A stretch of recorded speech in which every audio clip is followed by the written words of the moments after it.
Alors, bonsoir. J'espère que vous allez bien, c'est toujours le général. Alors, c'est pour répondre à notre ami qui trouve que les simulations que nous faisons sont longues. Et pour lui, les interviews ne durent même pas plus de 3 minutes. Ça, je le lui conseille. Tu as entièrement raison. Mais ce que tu oublies, c'est que par exemple, lorsque nous étions en terminale, lorsqu'on nous faisait des cours en classe, on ne nous faisait pas des cours forcément pour l'examen.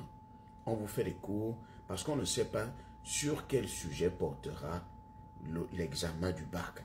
Donc, on te fait tous les cours. Si c'est en histoire, on va te faire tous les chapitres. Parce qu'on ne sait pas quel chapitre viendra au bac. Imagine qu'on t'enseigne seulement un seul chapitre.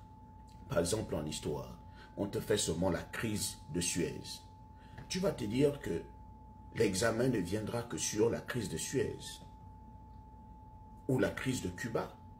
Et lorsque tu arrives à l'examen, on apporte la Deuxième Guerre mondiale, tu vas être surpris. Donc, mieux vaut qu'on te fasse tous les chapitres pour que toi-même tu sois prêt sur tous les chapitres. Et quand tu arrives au bac, peu importe le sujet, le sujet qu'on va prendre, peu importe le chapitre qui viendra, tu seras à l'aise. Et c'est pour cela que nous faisons des simulations longues. C'est vrai, il y a des interviews qui ne vont pas au-delà de 3 minutes. Mais nous ne pouvons pas aussi faire des simulations de 2 minutes, 3 minutes, parce que beaucoup vont se dire que c'est comme ça que se présentent toutes les interviews. Non, il pourrait arriver qu'une interview aille au-delà de 3 minutes, mais tout dépend de la sensibilité de ton dossier. Et si nous faisons toutes les questions, c'est-à-dire nous ressortons les potentielles questions qui peuvent arriver à travers, par exemple, la catégorie de visa que tu as choisi. Si c'est visa basé sur la conférence, tu veux venir à une conférence ici, quelles sont les potentielles questions qui pourraient tourner autour de la conférence?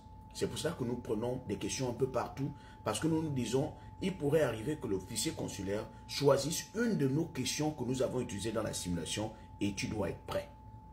Donc, si nous choisissons seulement 3 questions et que lui, il vienne avec une question que tu n'as pas vue à la simulation, tu vas être perdu. C'est pour cela que beaucoup de personnes arrivent à obtenir leur visa parce que lorsqu'ils regardent les simulations, ils commencent à s'entraîner sur ces simulations-là avec toutes ces questions et commencent à se dire, ah, et si on me posait la question comme ça, quelle serait ma réponse? Et du coup, lorsqu'ils arrivent à l'interview, ils s'en sortent facilement.